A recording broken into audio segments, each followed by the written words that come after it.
महागाईनं पुन्हा एकदा डोकं वर काढलं आणि त्यामुळेच आता काँग्रेस सुद्धा आक्रमक झालेली आहे। गॅस दरवाढ, इंधन दरवाढीच्या विरोधात काँग्रेसनं आंदोलन केलेलं आहे।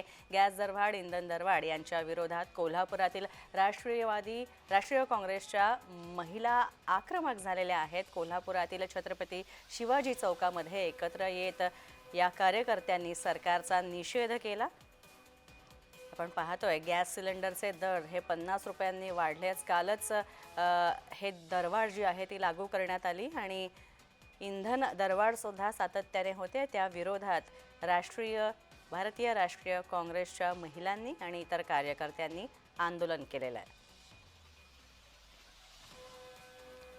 आपण पाहतोय महागाईचा भडका उडतोय आणि केंद्र सरकार मात्र यावर नियंत्रण आणू इच्छित नाहीये। महागाई कमी करण्याचं नाव घेत नाहीये।